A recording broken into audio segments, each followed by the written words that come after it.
నా పేరు సూర్యనేని భార్గవి. నేను ఇక్కడ 12 తులాలు పెట్టిన బ్యాంక్లో నైట్ దొంగతనం అయింది అంటున్నారు. మేము వచ్చి అడిగితే మీకేం పర్లేదు ఇస్తాము అంటున్నారు. మాకు ఇంతకు ముందే తెలిసింది. మా ఫ్రెండ్ ఒక అతను ఫోన్ చేసి చెప్పిండు.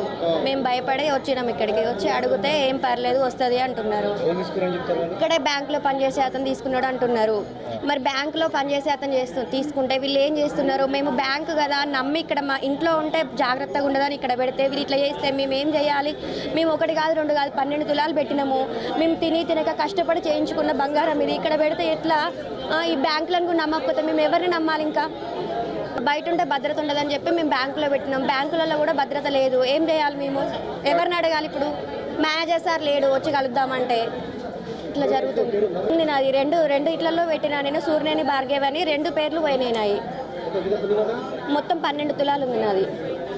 నా బంగారం నేను ఇప్పుడు డబ్బులు కడితే నా బంగారం నాకు కావాలి. పేరు కొడారి శ్రీనివాస్ అండి. నేను గత సంవత్సరం కానుంచి ఇందులో నేను గోల్డ్ పెట్టి అమౌంట్ రెన్యువల్ కట్టుకుంటూ వస్తూ ఉన్నాను. గత 2 నెలల క్రితం రెన్యువల్ మీరు చేసుకోవాలి, అమౌంట్ మొత్తం కట్టాలని చెప్పానంటే 5 లక్షల రూపాయలు మళ్ళీ నేను బయట నుంచి తీసుకొచ్చి ఇందులో పే చేసి ఆ గోల్డ్ రిలీజ్ చేసి మళ్ళీ పెట్టి నేను మళ్ళీ ఆ డబ్బులు వాళ్ళకి ఇవ్వడం జరిగింది. 2 నెలల తర్వాత నాకు ఈరోజు న్యూస్ ఏంటంటే నేను వేరే దగ్గర ఉన్నాను. మా మిత్రుడు ఇండియన్ బ్యాంకులో ఇట్లా అసిస్టెంట్ మేనేజరు ఇట్లా దొంగతనం చేయడం జరిగింది బంగారం అని చెప్పనేసి చెప్పాడు. ఉటావుటిగా నేను ఇక్కడికి రావడంతో మరి నా బంగారం సేఫ్గా ఉందా లేదా అని చెప్పనేసి ఇక్కడ చెక్ చేసుకునేసరికి ఆ లిస్టులో నా పేరు కూడా ఉంది. కొడారి ఉదయశ్రీ అని మా మిస్సెస్ పేరు మీద తీసుకున్నాను. మరి ఇలాంటి గవర్నమెంట్ వ్యవస్థలనే మనకు రక్షణ లేకపోతే ప్రైవేట్ వాటిని ఏం నమ్ముకుంటాము? ఇంట్లో పెడితే దొంగలు పడతారని చెప్పంటే ఈడ కూడా పెడితే దొంగలే పడతారు కదా. మరి ఇలాంటి వాటికి రక్షణ ఏంటి అసలు? భార్య పేరు ఉమా. 5 తులాల బంగారం పెట్టినాం. అయితే పెట్టుబడి కోసం పెట్టినాం. ఇట్లా జరుగుతుంది మాకేం తెలుస్తాను. మరి ఇప్పుడు ఏం చేస్తారు? ఇంకా మరి వాళ్ళు కట్టిస్తారా? 5 తులాల ఉంటుంది సార్. క్యాష్ 4 లక్షలన్నర తీసుకున్నాం. చిల్లరే ఉంటాయి దీని మీద.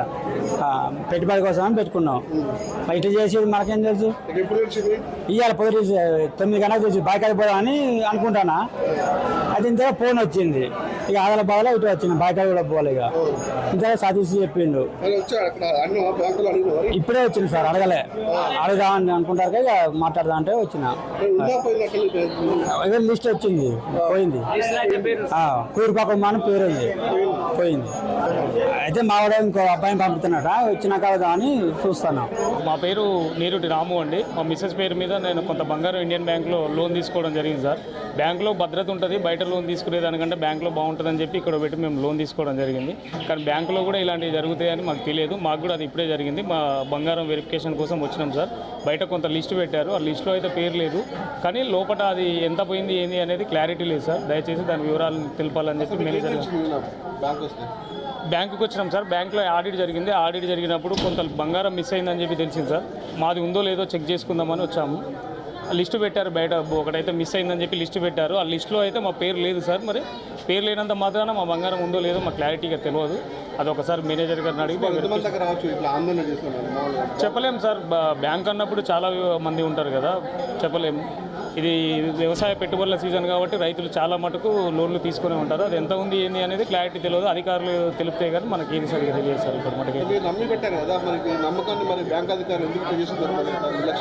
ఇక అది వాళ్ళకే తెలియాలి సార్. దానికి ఎందుకు చేస్తున్నారంటే మనకు తెలియదు కదా ఏదైనా కానీ బ్యాంక్ అధికారులు ఇలా చేయడం అయితే కరెక్ట్ కాదని నా ఉద్దేశం.